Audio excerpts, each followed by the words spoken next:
Olá, muito bom dia, que a graça e a paz de nosso Senhor Jesus Cristo continue reinando em seu coração. Este é mais um culto transmitido, projeto da Igreja do Nazareno da Praça da Bandeira.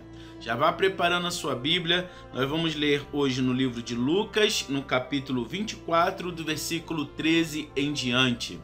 Quero orar pela sua vida. Senhor, obrigado por este culto que o Senhor tem agora nos permitido fazer, ó Deus.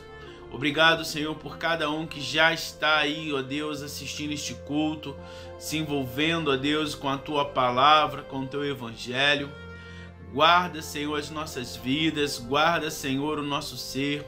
Ministra em nós, ó Deus, a Tua vontade, a Tua bênção, o Teu amor, ó Pai.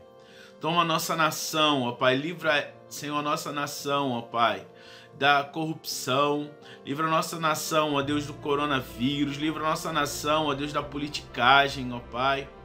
Ó Deus, temos orado a Ti, Senhor, constantemente, ó Pai, que só esteja, Senhor, com autoridade, ó Pai. Só estejam, Senhor, com poder, ó Pai, de tomar decisões, pessoas honestas.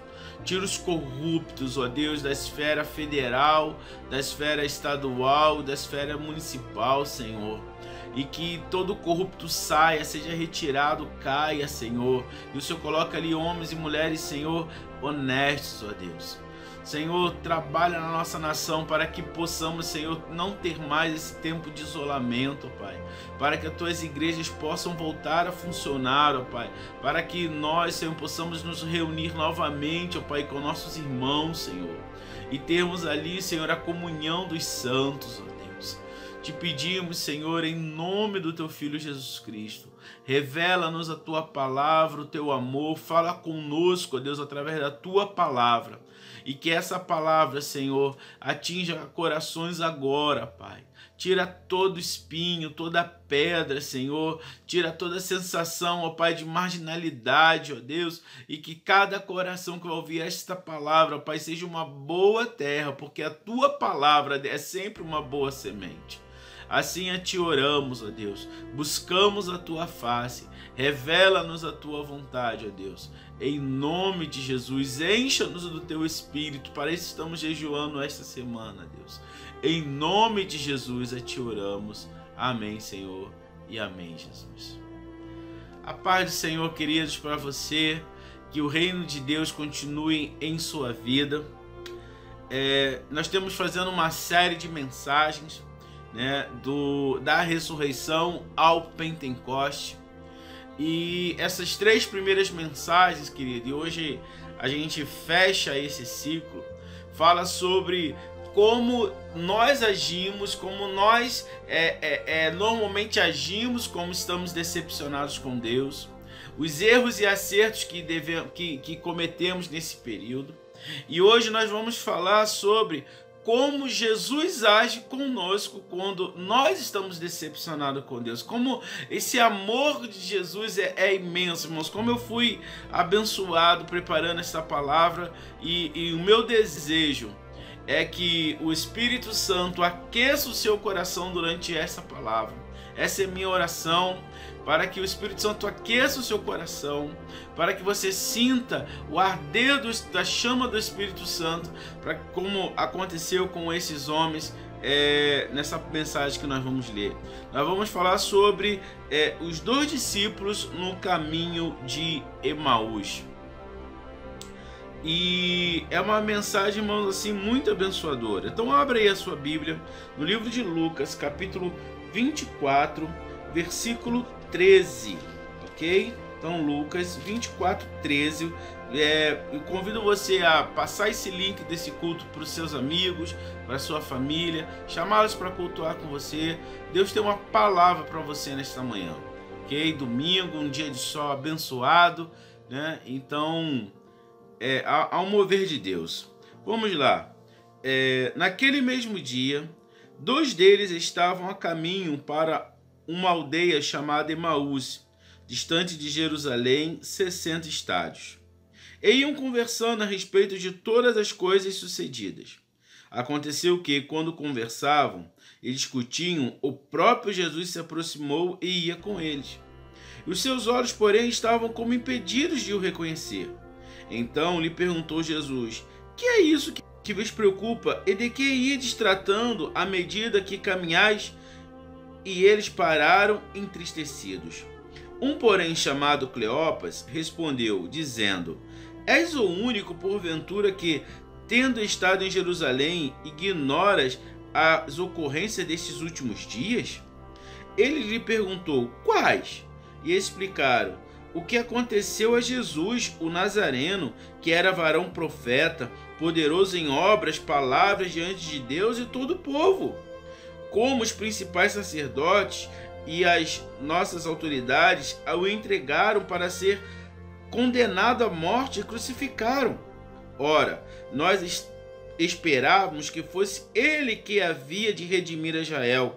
Mas depois de tudo isso, já eis o terceiro dia desde que tais coisas sucederam. É verdade também que algumas mulheres das que conosco estavam nos surpreenderam, tendo ido de madrugada ao túmulo, e não achando o corpo de Jesus, voltaram dizendo terem tido uma visão de anjos, os quais afirmam que ele vive. De fato, alguns de nós foram ao sepulcro e verificaram a exatidão do que disseram as mulheres, mas não o viram. Então lhes disse Jesus: ó honestos e tardos de coração, para crer tudo o que os profetas disseram. Porventura não convinha que o Cristo padecesse e entrasse na sua glória? E começando por Moisés, discorreram por todos os profetas,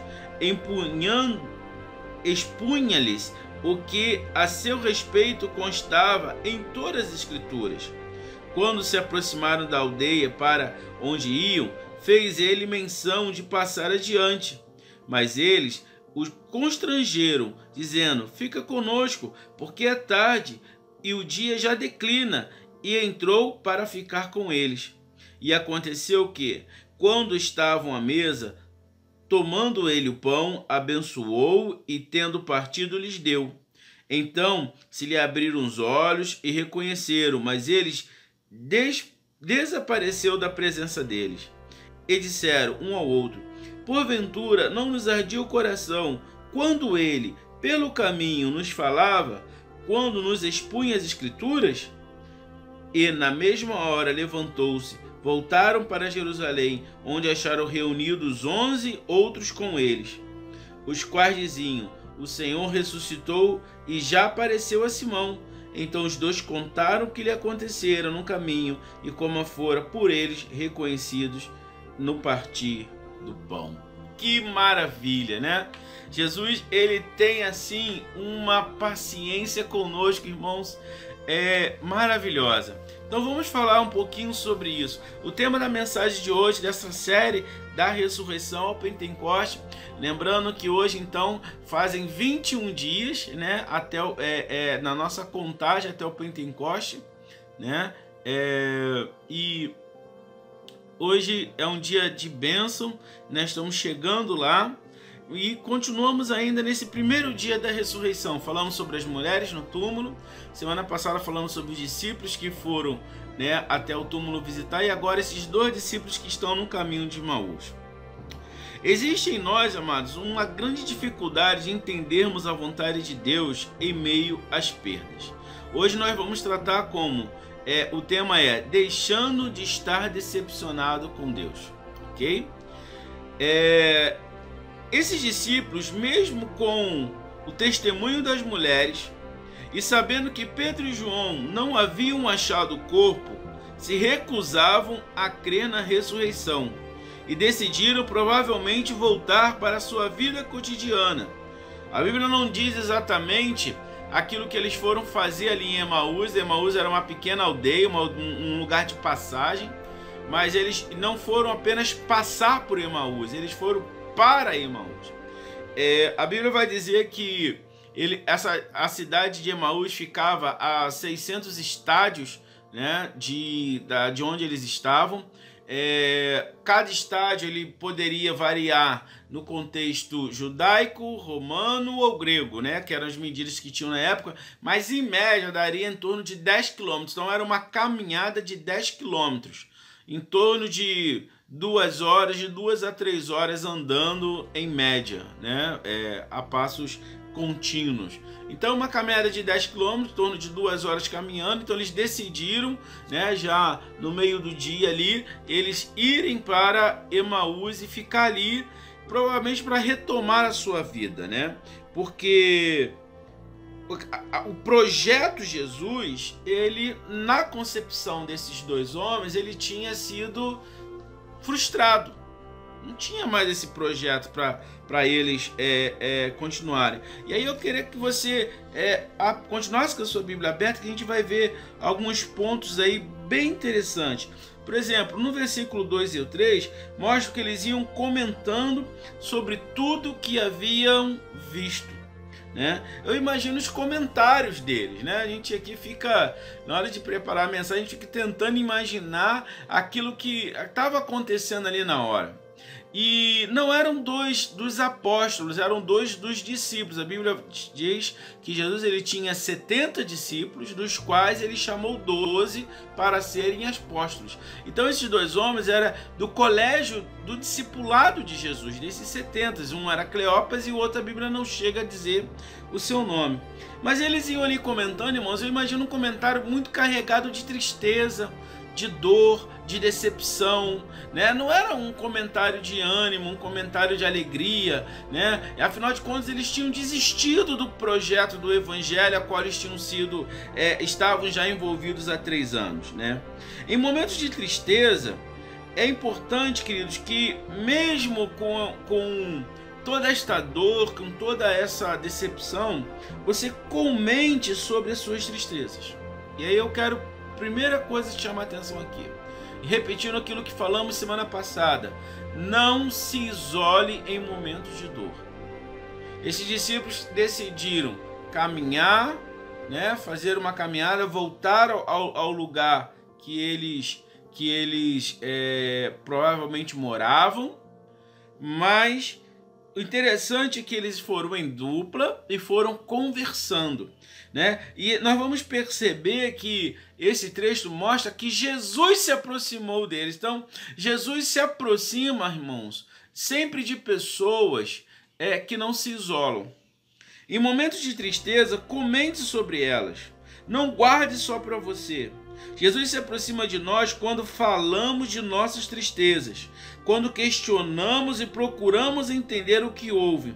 Querer respostas não é pecado, é abrir o coração para entendermos o que está acontecendo ao nosso redor. Então, não é errado no momento de você tá triste, tá chateado, tá aborrecido, tá decepcionado, você ficar ali debatendo consigo mesmo e conversar com pessoas. Para isso existe pastores, líderes. Eu costumo dizer isso muito na igreja: deixa o seu pastor ser seu pastor. Às vezes a pessoa fala assim: ah, pastor, eu queria falar com o senhor, você não vai te incomodar. Ovelha não incomoda pastor, querido. Se pastor fica incomodado por uma ovelha fazer uma pergunta, ele não é pastor. Não tem como, não tem essa. É o nosso trabalho atender as pessoas, tirar dúvidas, trazer a resposta de Deus para aquela situação, segundo o que a palavra de Deus nos ensina. Então comente sobre as suas tristezas, comente sobre as suas frustrações, liga para o seu pastor, conversa com ele, conversa com a sua liderança. Não fique sozinho, isolado, triste. Olha só, esses dois homens, eles iam pelo caminho se perguntando, comentando, falando do que havia acontecido. Então, talvez não tenha perguntado para o outro, mas você não acreditou que ele era o Messias? Você não diz: eu também tinha essa dúvida, eu também acreditei. E eles foram ali ponderando toda aquela história, 3 anos num projeto de vida, agora crucificados na cruz do Calvário. E é interessante, querido, a gente observar isso de uma maneira muito, muito peculiar, porque foi como a gente comentou semana passada, uma grande decepção somado a um longo período de isolamento é a tempestade perfeita para desenvolver um quadro de depressão. Então, eu quero que você use isso como uma vacina antes de entrar num quadro de depressão. Entendeu? Não se isole, comente, converse com alguém, né? Questione, converse com as pessoas, né, que estão ao seu redor. Não se isole, né? Não tenha isolamento como uma opção, mas tenha o diálogo como opção. Isso eu quero te fazer esse convite. O versículo 16 e 17 vai mostrar a tristeza profunda que eles estavam ali vivendo, né? A tristeza não os deixa ver a Cristo, ainda que ele esteja perto e falando com a gente. Olha só o que o versículo vai dizer. Vamos ler aqui de novo. E os seus olhos, porém, estavam como que impedidos de reconhecer. Então lhes perguntou Jesus: que é isso que vos preocupa? E de que ides tratando à medida do que caminhais? E eles pararam entristecidos. Às vezes Jesus está perto de nós, mas a tristeza é tão grande, é tão forte, que a gente não consegue ver e entender que é Jesus que está falando conosco. Isso também não é pecado. Estar triste, decepcionado é um estado natural do ser humano, tá? E às vezes, e eu quero nessa mensagem te mostrar a paciência que Jesus tem conosco. Então, às vezes você está tão triste que você não consegue perceber. Mas eu quero que você entenda uma coisa. Jesus não desistiu de você. Jesus não desistiu da sua vida, da sua história. Jesus não desistiu. Ainda que você tenha desistido, como esses dois discípulos, Jesus vai em busca de você, porque Ele é o bom pastor. O bom pastor dá a vida pelas suas ovelhas. E Ele está sempre em busca das suas ovelhas. Interessante, irmãos, voltarmos a dizer que esses não eram apóstolos, eram discípulos do colégio de discípulos. Eles, como haviam desistido, estavam indo embora, Jesus foi encontrá-los no caminho. Jesus não chegou lá com uma vara aí mandando volta, porque isso não. Jesus, ele foi no caminho com eles. Olha que coisa interessante. Jesus, ele decide caminhar com eles naquele momento de tristeza. No momento de tristeza, de dor, Jesus decide caminhar com você. Jesus decide te explicar no caminho. Ele não te abandona, ele não fica de longe te chamando, não. Ele vai para a situação de vida que você está e anda com você naquela situação. Versículo 18 e 19, queridos, mostra algo interessante. Mostra que Jesus, mesmo sabendo de tudo, quer ouvir a nossa versão da história. Olha só o que o texto diz. Um, porém, chamado Cleópas, respondeu dizendo: És o único, porventura, que, tendo estado em Jerusalém, ignorais as ocorrências desses últimos dias? Em outras traduções vai dizer: és o único peregrino em Jerusalém. Por quê? Era a época de peregrinação. Era a época dos israelitas estarem em Jerusalém a fim de... por causa da Páscoa, né? Então era um momento de peregrinação para eles poderem ali adorar o Senhor e participarem da Páscoa. Então a Jerusalém estava abarrotada de gente. Então eles estão dizendo: ó, de todo mundo que está lá em Jerusalém, você é o único que não sabe de nada, que não tem visto nada? Aí Jesus muito humildemente faz a pergunta, né? Quais coisas? Jesus sabia de tudo? Sabia. Jesus tinha noção, lógico, ele viveu tudo aquilo. Ele, mais do que ninguém, sabia cada coisa que havia acontecido. Porém, ele pergunta: quais? E eu quero te falar uma coisa, querido. Jesus quer que você conte para ele a sua visão dos fatos. Jesus sabe de tudo? Sabe. Jesus vê tudo? Vê. Mas qual é a sua visão dos acontecimentos? Jesus dá a oportunidade, então, a esses homens de dizer aquilo que está dentro do seu coração. E é isso que Jesus quer que nós façamos em nossas orações. Que nós rasguemos os nossos corações para Ele. Que nós falemos para Cristo. Venhamos a falar para Cristo aquilo que está dentro de nós. E às vezes nós tentamos esconder o nosso real sentimento. Vocês vão perceber agora que esses homens estavam profundamente decepcionados com Jesus. E eles não escondem isso. Não escondem que eram homens que admiravam Jesus, mas estavam profundamente decepcionados. Como que eles viam toda aquela história? Então eles declaram que Jesus era profeta. Repara que Jesus, eu li isso em várias traduções e todos colocam essa expressão no passado. Versículo 18 vai dizer, ó, um, porém, chamado Cleópas, respondeu dizendo: és o único, porventura, que, tendo estado em Jerusalém, ignoras os acontecidos desses últimos dias? E lhes perguntou. Quem perguntou? Jesus. Quais? Explicaram o que aconteceu a Jesus, o Nazareno. Olha só, que era varão profeta. Quer dizer, ele não é mais um profeta. Ele era profeta, poderoso em obras e palavras diante de Deus e homens. Ele já não é mais. Por quê? Porque ele não é mais. Porque ele agora está morto. Eles não acreditaram na ressurreição e nem na continuidade do ministério messiânico. Porque Jesus era, não é mais. E como os principais sacerdotes, as nossas autoridades o entregaram para ser condenado à morte e crucificado.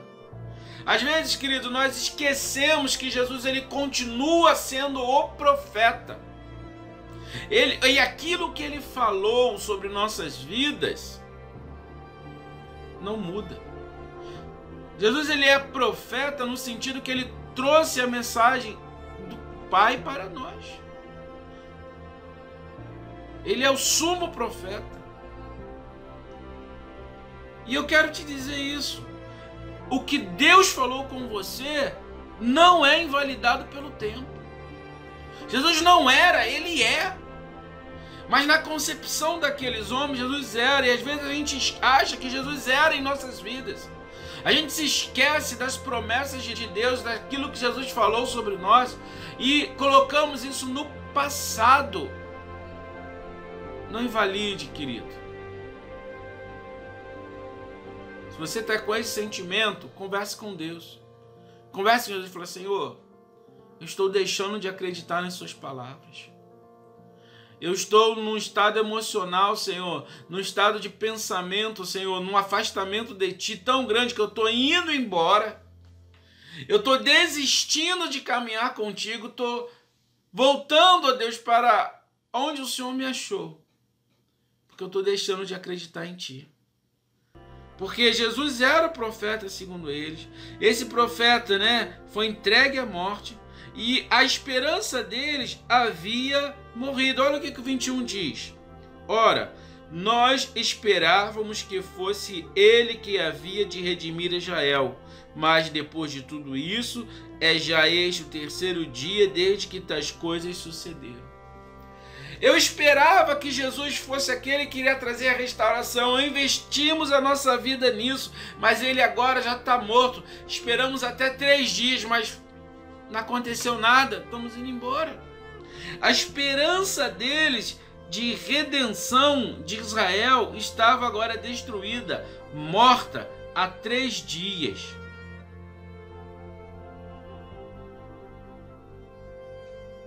Quando que a sua esperança morreu? Quando que a sua esperança, ela deixou de existir? Dizem que a esperança é a última que morre, né? E eu quero trazer a você à memória o que te dá esperança. Interessante como Jesus ele lida com as coisas. A partir do momento que aqueles homens revelam o que está dentro dos seus corações, e eles continuam dizendo que ficaram surpresos com a notícia de que as mulheres não acharam o corpo, que haviam tido uma visão, que Jesus ressuscitou, mas que os discípulos foram até o túmulo e não acharam o corpo e não acharam comprovação de nada do que as mulheres falaram, a não ser que o corpo não estava mais lá. Isso para eles não era suficiente. Isso para eles não era suficiente para eles continuarem nesse projeto de vida. Então eles decidiram mudar o projeto, sair do projeto, ir para Emaús. E às vezes nós estamos assim, querido, abandonando o projeto de Deus na nossa vida e indo para um lugar que Deus não nos mandou ir. Mas Jesus, ao ouvir tudo aquilo, como que Jesus reage? Primeiro, Jesus ele vai nos confrontar com aquilo que realmente somos. Jesus ele vai entender, ele vai nos amar, ele vai nos mostrar uma nova direção, mas ele sempre vai nos confrontar. Ele sempre vai dizer a verdade sobre nós e temos que estar com ouvidos atentos para isso. Jesus fala assim: olha, nécios ou tolos, pessoas sem inteligência, vocês são pessoas que não entenderam aquilo que Jesus falou e não têm fé. Jesus trata eles como pessoas de difícil entendimento e com pouca fé, tardios em crer naquilo que Jesus já havia dito. E aí o que Jesus faz? Jesus ele dá assim um puxão de orelha, chamando eles de tolos, de nécios, de pessoas sem entendimento, de pessoas sem fé. Mas aí ele começa então, queridos, olha que lindo. Versículo 23. E não achando o corpo de Jesus, voltaram dizendo terem tido uma visão de anjos, os quais afirmavam que ele vive. De fato, alguns dos nossos foram ao sepulcro e verificaram a exatidão do que disseram as mulheres, mas não o viram. Então lhes disse Jesus: honestos e tardos de coração, para crer o que os profetas disseram. Porventura, não convinha que o Cristo padecesse e entrasse em sua glória? E começando por Moisés, discorrendo por todos os profetas, expunha-lhes o que a seu respeito constava nas Escrituras. Jesus agora, ele, ao ouvir o pensamento, ele vai agora mudar esse pensamento. Ele vai agora conduzir esses dois homens, acompanhar esses dois homens, melhor dizendo, no caminho de Emaús, mas ali explicando para eles de Moisés e os profetas. O que é isso? Usando todo o Velho Testamento que a gente conhece hoje, que é a Bíblia judaica, a Bíblia disponível na época. Então ele vai começar a explicar o que eles falavam de Jesus. 2 horas de caminhada. Eu não vou gastar 2 horas não, vou ser bem mais breve que Jesus. Não é minha ilusão querer achar que vou conseguir falar tudo que Jesus explicou. Mas desse ponto em diante eu quero trazer à memória com você aquilo que o Velho Testamento falava de Jesus. O meu desejo é que o Espírito Santo aqueça o seu coração como aqueceu desses dois homens. Em Gênesis, o homem peca e é dado a primeira referência do sacrifício de Cristo, já lá em Gênesis 3,15. Tu lhe ferirás a cabeça, o filho da mulher ferirá a cabeça da serpente, mas a serpente ferirá o calcanhar. É a primeira referência do sacrifício de Cristo por nós.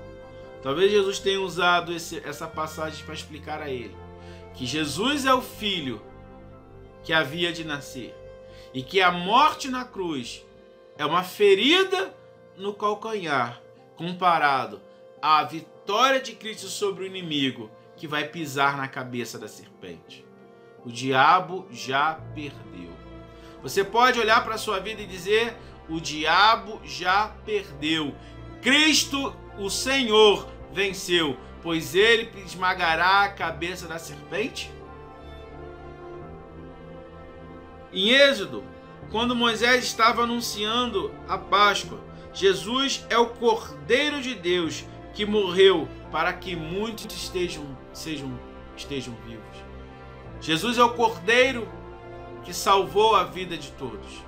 Na Páscoa, os israelitas mataram o cordeiro e passaram o sangue nos umbrais das portas.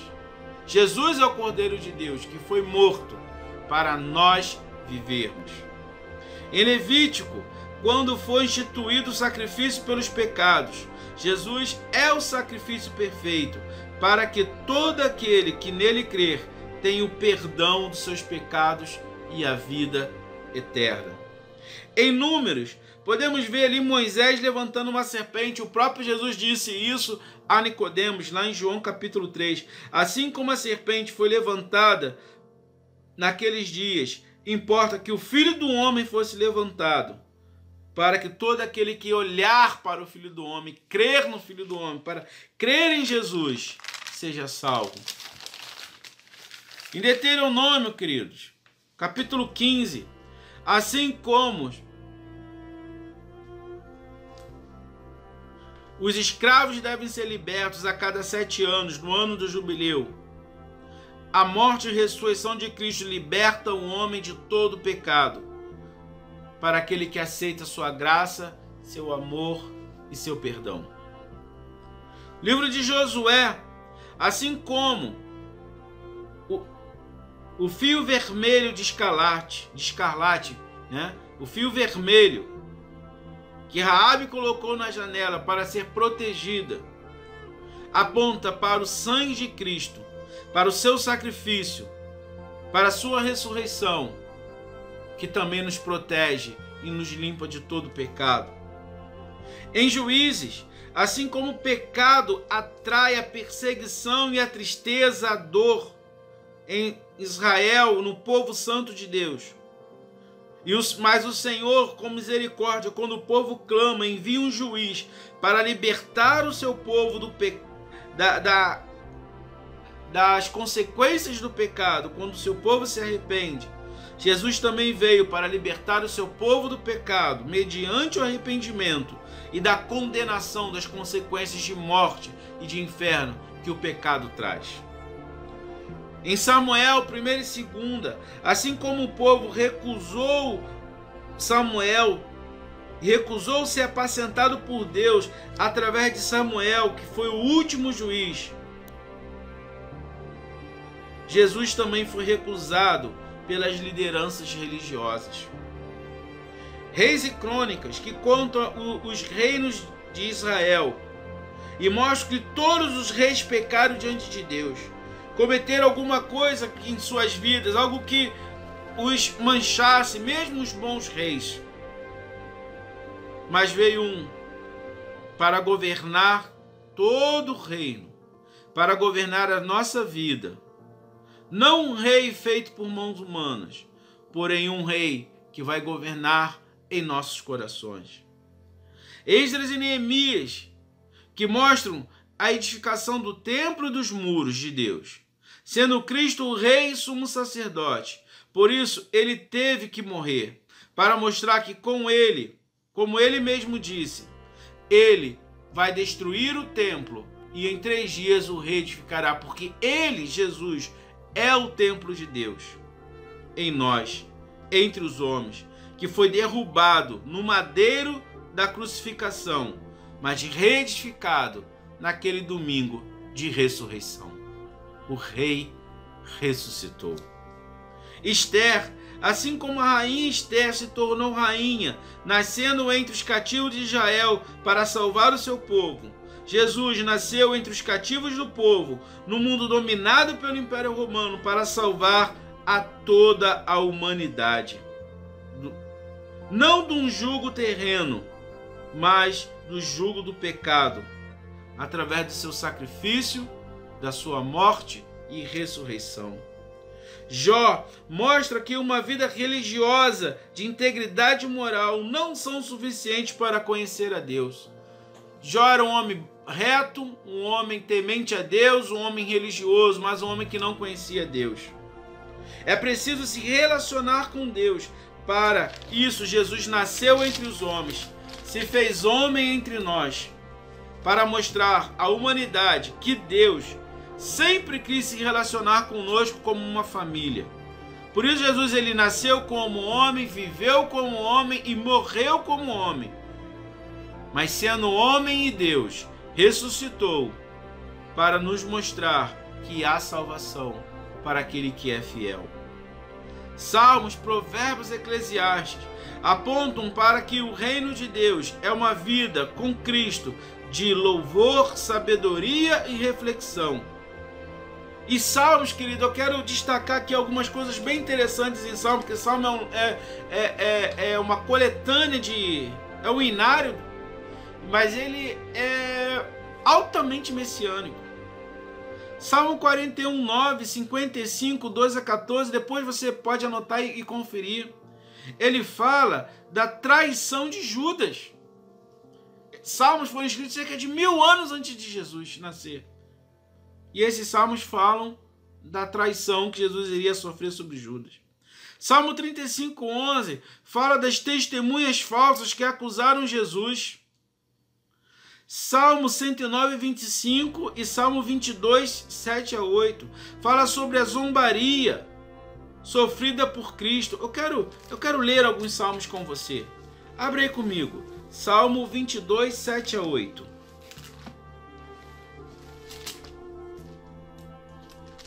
Eu vou ler aqui contigo.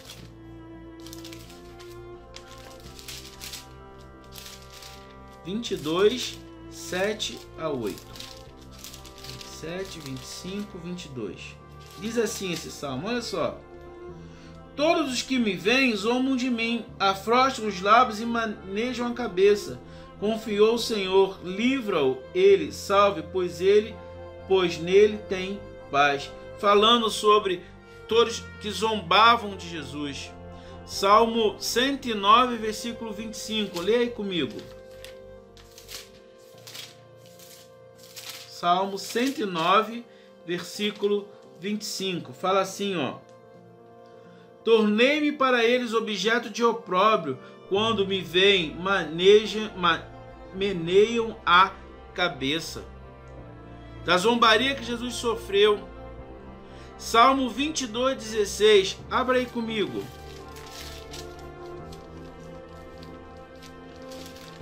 Voltando aqui, Salmo 22, 16. Diz assim, ó. Cães me cercam, um suicida Cães me cercam, uma súcia de malfeitores me rodeia, transpassaram-me as mãos e os rés.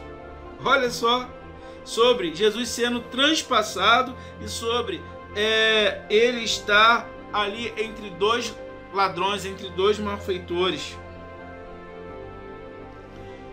Vamos ver também Salmo 38, 11. Abre aí comigo.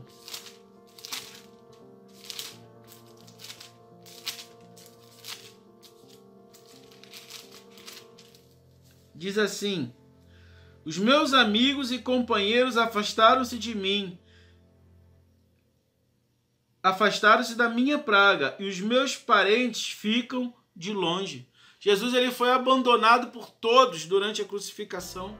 Somente João, Maria estavam ali presentes, que a Bíblia vai dizer. E algumas outras Marias, né? Maria, sua mãe, e outras Marias. O restante, os discípulos, irmãos, todos se sumiram. Salmo 22, 18. Abre aí. Vai dizer o seguinte: repartem entre si as minhas vestes, e sobre a minha túnica deitam sorte. Falando sobre aquele momento que repartiram as vestes de Jesus e lançaram sorte, para poder ver quem ia ficar com a túnica de Jesus. Salmo 69, 21. Abre comigo.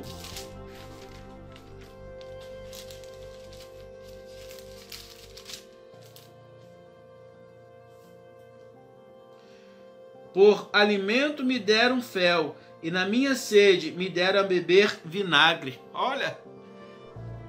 Então Jesus ele vai mostrando Tudo aquilo que aconteceu com ele já estava predito.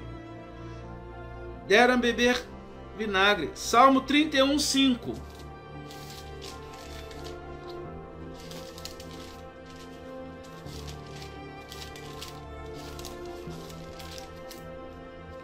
Nas tuas mãos entrego o meu espírito. Tu me remiste, Senhor, Deus da verdade. O que Jesus falou na cruz quando chegou a hora de ele se entregar? Hein? Pai, em tuas mãos eu entrego o meu espírito. Salmo 22, 1. Deus meu, por que me desamparaste? O que Jesus falou na cruz? Eloi, Eloi, lama sabachthani. Deus meu, por que me desamparaste? Salmo 34, 20.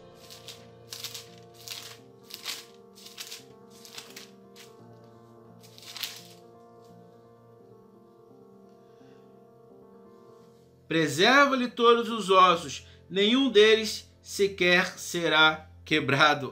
E é interessante essa profecia, querido, porque na época, uma morte de crucificação, ela durava dias para a pessoa morrer.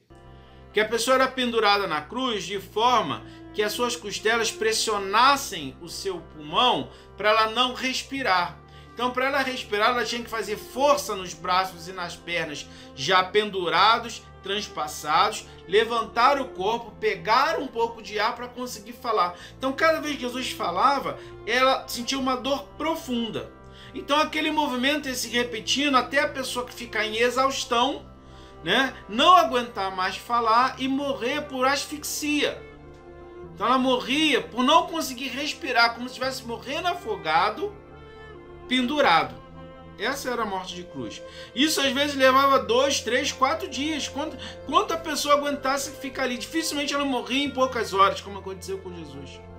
E ela nunca morria após falar alguma coisa, porque ela tinha que estar ali num processo de asfixia. Então o que os soldados faziam?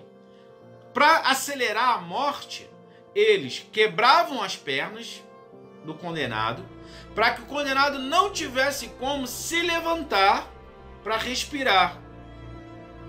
Não tendo como se levantar, acelerava a morte para que morresse logo, em pouco tempo.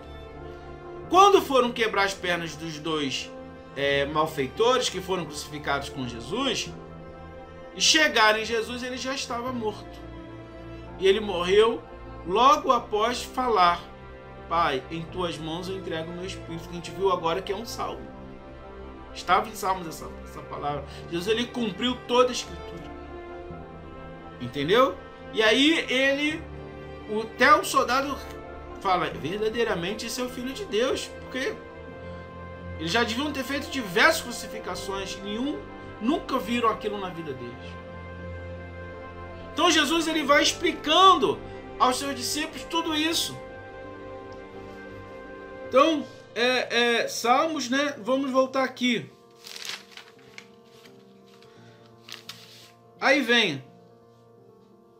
Cantares de Salomão mostra o amor do homem para com a mulher, assim como Cristo amou a sua igreja e assim mesmo se entregou por ela.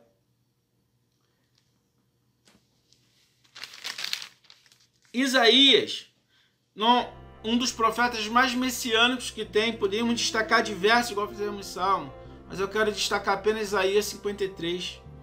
Falar claramente do sacrifício de Cristo na cruz do Calvário. Quem deu crédito na nossa pregação? Abre comigo aí em Isaías. Quem deu crédito à nossa pregação? Isaías 53. E a quem foi revelado o braço do Senhor?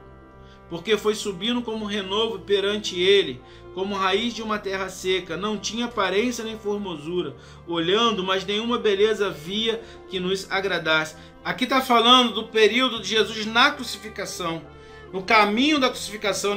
Ele estava ali inchado, sangrando, machucado, cansado, tinha passado ali uma noite apanhando. Era desprezado e mais rejeitado entre os homens, homem de dores, que sabe o que é padecer, como a quem os homens escondem o rosto, era desprezado e dele não fizeram caso. Certamente ele tomou sobre si as nossas enfermidades, as nossas dores, levou sobre si e nos reputávamos por aflito, ferido de Deus e oprimido. Mas ele foi transpassado pelas nossas transgressões, moído pelas nossas iniquidades, o castigo que nos traz a paz estava sobre ele, e pelas suas pisaduras fomos sarados. Jesus ele vai explicando então para os discípulos ali no caminho de Emaús que era realmente preciso aquele momento de dor que já estava profetizado. Versículo 6: todos nós andávamos desgarrados como ovelhas, cada um se desviava pelo caminho, mas o Senhor fez cair sobre ele a iniquidade de todos nós. A sua iniquidade, a minha iniquidade estava sobre Cristo naquele momento. O meu pecado, os meus erros, as minhas falhas estavam sobre Cristo ali. Ele foi oprimido, humilhado, mas não abriu a boca. Como um cordeiro foi levado ao matadouro, como ovelha muda perante seus tosqueadores, ele não abriu a boca. E como a gente às vezes abre a boca, né, irmãos? Para reclamar, para murmurar, para dizer várias coisas. Se você faz isso na intenção de entender o projeto de Deus, de falar com Deus, é maravilhoso. Mas quando você faz isso apenas para se revoltar contra Deus, isso é triste demais. Por juízo opressor foi arrebatado de sua linhagem, quem dela cogitou, porquanto foi cortado da terra dos viventes, por causa da transgressão do meu povo, foi ele ferido. Essa história que Jesus teve um caso com Maria Madalena e tem descendência, o Isaías aqui já corta logo esse negócio. Não teve. Esse versículo 8 aqui fala bem claramente isso. Versículo 9: deram-lhe a sepultura com os perversos, mas com o rico esteve na sua morte, pois que nunca fez injustiça, nem dolo algum se achou em tua boca. Todavia o Senhor agradou moê-lo, fazendo enfermar. Quando der ele a sua alma como oferta pelo pecado, verá a sua posteridade, prolongará os seus dias, e a vontade do Senhor prosperará nas suas mãos. Ele verá o fruto do penoso trabalho de sua alma e ficará satisfeito. O meu servo, o justo, como seu conhecimento, justificará a muitos, porque as iniquidades deles levará para si. Por isso, eu lhe darei muitos como sua parte, e com os poderosos repartirá ele o despojo, porquanto derramou a sua alma na morte. Foi contado com os transgressores, contudo levou sobre si o pecado de muitos, e pela transgressão de muitos enterdeceu. Então aqui está falando da ressurreição. Quando ele morrer, ele terá a vitória. Jesus ele vai explicando isso para os discípulos. Jeremias e suas lamentações mostra em sua obra e vida, revela o próprio Cristo. Jeremias, com a sua obra e vida, revela o próprio Jesus, que sofreu na mão dos líderes religiosos por amor e por falar a palavra de Deus. Ezequiel 34, 23 mostra Jesus, o bom pastor, e como bom pastor, como pastor supremo de todas as ovelhas. Abre comigo aí, Ezequiel 34, 23. Isaías, Jeremias, Lamentações de Jeremias, Ezequiel 34, 23. Diz assim, ó: suscitarei para eles um só pastor, e ele as apacentará. O meu servo Davi é que as apacentará. Ele lhe servirá de pastor. Eu, Senhor, lhe serei por Deus, e o meu servo Davi será príncipe no meio deles. Eu, o Senhor, lhes disse. Que bênção! Livro de Daniel. Jesus é a pedra cortada sem mão que governará o mundo. Oséias. Cristo é como um marido traído por seu povo, mas que permanece fiel, desprezado por Israel, como diz João 1,12. Veio para o que eram seus e os seus não receberam. Mas Jesus não invalidou a sua aliança com seu povo e restaurará no tempo certo. Joel e Amós mostra que a falta de arrependimento traz destruição e por isso Cristo se entregou na cruz para que o homem se arrependesse do pecado, encontrar nele a salvação e não ser destruído, mas ter a vida eterna. Obadias e Jonas mostra que o orgulho é a recompensa do orgulho é a destruição, mas Deus sempre, antes de decretar o castigo, ele nos dará a chance do arrependimento. Para isso Cristo veio, para que o mundo não pereça, mas tenha vida eterna.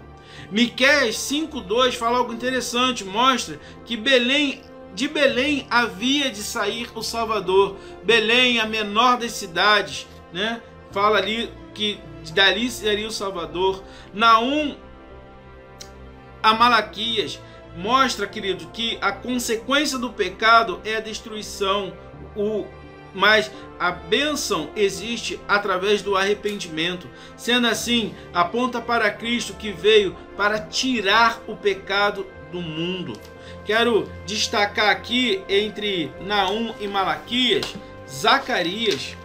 Olha só que coisa maravilhosa. Zacarias fala do valor que iriam pagar por Jesus, 30 moedas. Abra comigo aí, Zacarias 11, 12 a 13.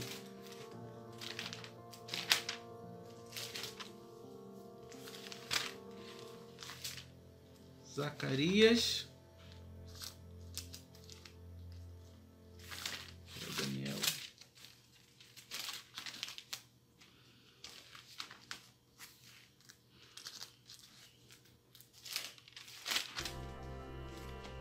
Zacarias, capítulo 11, 12 a 13.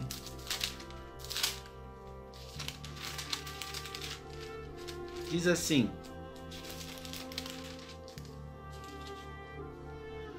Eu lhes disse, se vos parece bem, dai-me o meu salário, e se não, deixa-o. Passaram, pois, por meu salário 30 moedas de prata. Então o Senhor me disse, arroja isso ao oleiro, esse magnífico preço que tem, que fui avaliado por eles. Tomei as 30 moedas de prata e arrojei ao oleiro na casa do Senhor.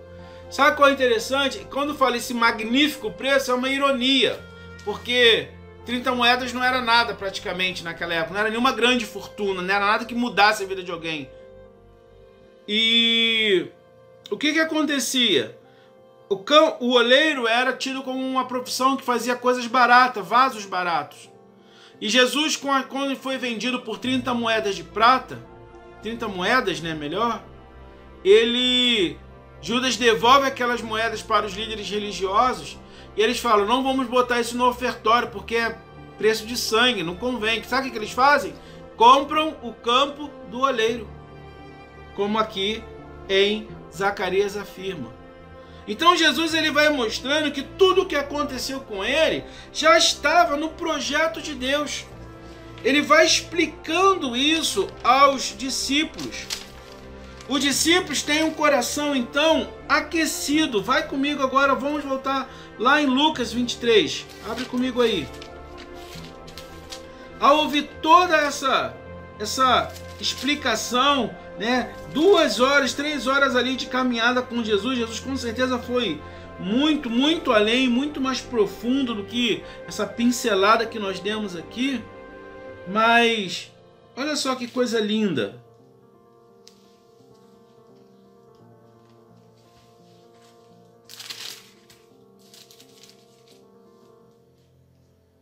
Lucas 23 não, desculpa, né? Vai lá em Lucas 24. Lá no finalzinho da história, no versículo 30. E aconteceu que, estando à mesa, tomaram o pão, e abençoou, e tendo partido, lhes deu. Então eles abriram os olhos e reconheceram, mas eles desapareceram da presença deles, e disseram um ao outro, porventura não ardia o coração, quando ele, pelo caminho, nos falava, quando nos expunha as Escrituras? Verso 32 diz isso. E é importante notarmos, queridos, que chegando em Emaús, Jesus não queria ficar com eles. Jesus falou, não, eu vou seguir adiante. Aí eles insistiram, fica conosco, fica conosco. Tá bom essa conversa tá interessante. Fica com a gente aqui. Às vezes, querido, é preciso a gente insistir, se esforçar para ter a companhia de Jesus. Jesus se aproxima. Jesus, ele nos explica. Mas para ele ficar com a gente, é preciso que a gente queira. É preciso que a gente insista. E aí Jesus faz algo como só Jesus fazia. Nós vamos reparar que diversas vezes essa expressão, no partir do pão. Jesus tinha um jeito de partir o pão que só ele tinha. Chegando no céu, eu vou perguntar a Jesus como é que era esse jeito. E aí, quando ele parte o pão, eles reconhecem Jesus.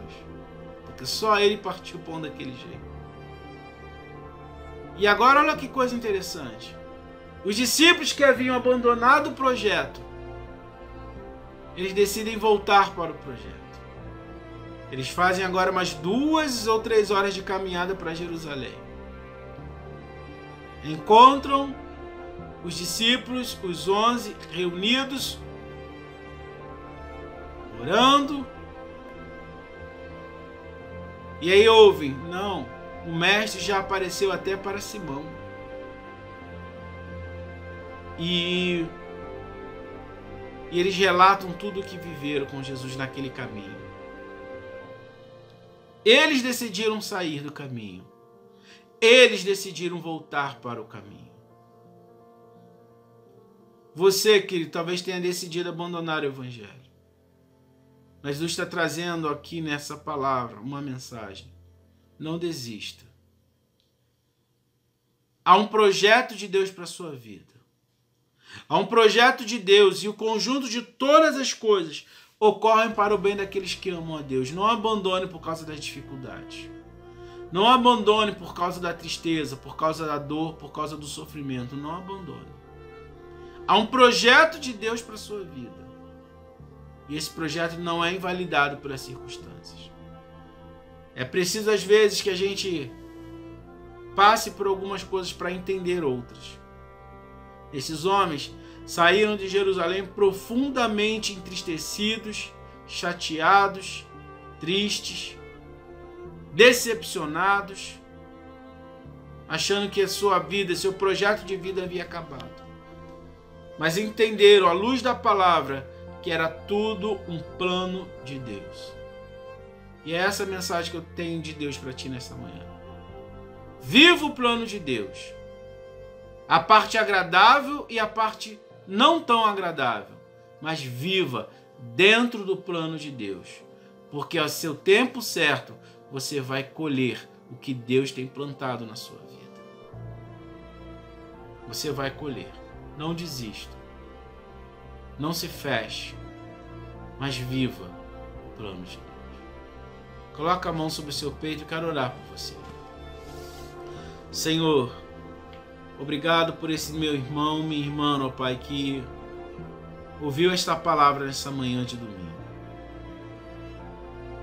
Assim, ó Deus, como os discípulos ali no caminho de Emaús talvez estivessem entristecidos, chateados com alguma coisa. Mas assim como o Senhor explicou para os discípulos, ó Deus, no caminho de Emaús, o seu projeto, revela agora no coração desse meu irmão, dessa minha irmã, ó Deus, o seu projeto. À luz da tua palavra, ele perceba, Deus, que ele não está caminhando sozinho, mas o Senhor está caminhando com ele, com ela. O Senhor não os abandonou. E nesta manhã, ó Deus, haja uma decisão de retomar aquilo que havia sido abandonado. De retomar, ó Deus, do ponto que havia sido deixado. E a partir de hoje, haja uma nova direção. Não de abandono, mas de se juntar, ó Pai, com aqueles que fazem a tua vontade, para cumprir a tua vontade, enfrentando toda e qualquer dificuldade. Por isso, ó Deus, eu te peço, em nome de Jesus, fortaleça este coração, fortaleça esta vida, restaura o teu projeto, restaura a alegria da salvação, restaura, Deus, a alegria, Senhor, da tua vontade nesse coraçãozinho, Deus. Porque tu és Deus que ama todos os seus. Em nome de Jesus. Amém. Que bênção, né, irmãos? Agora vamos entregar o nosso jejum. Fechamos hoje, então, 40 dias de jejum, né? Não imaginávamos que estaríamos nesse período de quarentena. Essa semana eu jejuei junto com a minha esposa. Eu fiz jejum de carne e fiz jejum de bebidas, né? Então a gente não comeu, nós dois não comemos carne e eu me absti de toda e outra qualquer bebida que não fosse água, né? E a Bia, ela jejuou de carne, né? Não comendo carne, e de medium, né? Então a gente escolheu, nós escolhemos esse jejum, né? Tivemos aí cada um, carne foi em conjunto e cada um escolheu uma outra coisa. E esse jejum dessa semana foi para sermos cheios do Espírito Santo. Então, como igreja, quero te dar parabéns a você que fez o jejum, né? A você que foi fiel, né? Pode ter acontecido algum deslize no meio do caminho, mas você não desistiu, você continuou. E eu quero te dar parabéns por isso. E eu quero abençoar a sua vida. Vamos entregar e pedir a Deus para sermos cheios do Espírito Santo. Senhor, entregamos o nosso jejum nesse momento. Te pedimos, ó Deus, para que o Senhor enche os nossos corações com o Teu Espírito, com a Tua boa mão. Jejum, ó Deus, 40 dias de jejum para sermos cheios, Senhor, do Teu Espírito, Pai, transbordante do Teu Espírito. Revela-nos a Tua palavra. Nos usa como instrumento, que a Tua casa cresça e não diminua. Que a Tua palavra cresça em nós e não diminua. Que Teu Espírito transborde em nossas vidas. Sejamos vasos transbordantes e não vasos vazios, ó Pai. Te pedimos, ó Deus, nesse momento. Te entregamos o nosso jejum. Faz milagres e maravilhas no meio do Teu povo, porque para isso nos santificamos, ó Deus. Te peço, ó Deus, nesta entrega de jejum, que o Senhor dê uma vitória especial, ó Deus, a todos aqueles que foram, ó Deus, firmes, ó Deus, nesse propósito. Mesmo, ó Deus, tendo vacilado aqui ou ali, mas continuaram, não desistiram. Dá uma bênção especial, uma vitória. Restaura, Senhor, aquilo que está quebrado. Restaura, Deus, aquilo que está rompido, ó Deus. Restaura, Senhor, aquilo que está, ó Pai, destruído. E ministra na vida de cada um, ó Deus, o Teu mover, a Tua paz e a Tua boa mão. Assim a Ti oramos, ó Deus. Clamamos a Ti e vivemos, ó Deus, as Tuas grandezas. Em nome de Jesus. Amém, Senhor. E amém, Jesus. Glória a Deus. Que bênção, irmãos. Que glória, que maravilha. E que a boa mão do Senhor continue a te conduzir, continue a abençoar. Vamos levantar um clamor pela nossa nação antes de terminarmos o culto. Senhor, eu quero abençoar, ó Deus, esta nação. Toma os governantes, ó Deus, prefeitos, governadores, deputados, vereadores, chefes de gabinete, o presidente, os seus ministros. Temos vivido, ó Deus, dias de turbulência, Deus, em várias direções. Pacifica, Deus, esta nação. Pacifica, Deus, o mundo político, Pai, para que esses homens e mulheres governem, Deus, em direção ao povo. Quem está correto, Senhor, quem fala a verdade, permaneça. E quem, ó Deus, tem, ó Pai, agido de falsidade, seja retirado. Essa tem sido a minha oração, ó Pai, há muito tempo. E, ó Deus, eu te peço, ó Pai, se há injustiças, se há mentiras, ó Deus, injustiça, julgue a causa, Senhor, para que toda injustiça seja, Pai, julgada. Ó Deus, nós não ganhamos nada, Deus, com os nossos governantes se acusando entre si, mas que haja união, ó Pai, e que esta nação volte a crescer. Que, ó Pai, essa pandemia no Brasil, ó Deus, acabe logo, no mundo acabe logo. Sabemos, ó Deus, que o espírito do anticristo tem preparado, ó Deus, esta pandemia para, ó Deus, preparar as bases do governo do anticristo, ó Pai. Já temos, ó Deus, uma globalização, Senhor, no que tange economia. O próximo passo agora será, ó Deus, as medidas concernentes, ó Deus, à saúde. E o mundo tem caminhado, ó Deus, para esta união, ó Deus, política mundial, para que o anticristo, ó Deus, governe. Mas eu te peço, ó Deus, como ainda não estamos vivendo estes dias, que o Senhor tenha misericórdia desta nação, ó Deus. Repreenda, Deus, e cure esta nação, ó Pai. Cure da corrupção, cure do orgulho, cure, ó Deus, da síndrome, ó Deus, de vira-lata também. Cure, ó Deus, esta nação, ó Pai. Abençoe, ó Deus, os teus filhos, ó Pai, que estão em casa. Alguns já estão de férias. Outros, ó Deus, estão com dificuldades, ó Pai, por causa, Senhor, desse isolamento, ó Deus. Meu Pai, que esse isolamento acabe, que os empregos retomem, que a igreja possa voltar a se reunir, ó Pai, uns com os outros. Te pedimos, ó Deus, em nome de Jesus. Amém. Bom, queridos, quinta-feira tivemos o nosso estudo bíblico falando sobre os dias que estamos vivendo refletem já o início das pragas do Apocalipse. Nós vimos que não, né? Tiramos várias dúvidas sobre a questão da volta de Jesus, e daqui a pouquinho eu vou botar lá no grupo da igreja a enquete para sabermos o próximo tema do estudo de quinta-feira. Então, quinta-feira, às 20 horas e 30 minutos, teremos o nosso estudo bíblico novamente, né? Será via Skype, né? Como fizemos na última vez, tá? E eu tenho alguns projetos aí de gravação de aulas, né, sobre vários temas. A gente está em oração. Talvez a gente grave uma sequência sobre o livro de Apocalipse. Estamos aí vendo algumas coisas, então. E que Deus te abençoe rica e poderosamente. Vamos orar para terminarmos este culto e você poder aí seguir o seu dia na graça e na paz do Senhor Jesus. Obrigado, Senhor, por este culto, por esta manhã de graça, de misericórdia, de amor. Obrigado pelos teus filhos, ó Deus, que nos acompanharam até aqui. Ó Deus, que o teu nome seja exaltado, que não falte o óleo, ó Deus, na tua unção sobre a vida de nenhum dos teus filhos, ó Pai. Que todos sejam firmes e constantes, ó Pai, vencendo, ó Pai, todas as tristezas perante ti. Seja conosco, firma nossos passos, guia nossas vidas nesta semana. Te pedimos, ó Deus, em nome de Jesus. Amém. Que o amor de Deus, a graça de Jesus e a comunhão do Divino Espírito Santo seja sobre todos nós, hoje e sempre. Amém, Senhor, e amém, Jesus. Tenha um bom dia, fique na paz, que o Senhor Jesus te abençoe a cada dia mais. Amém. Terminado em nome de Jesus.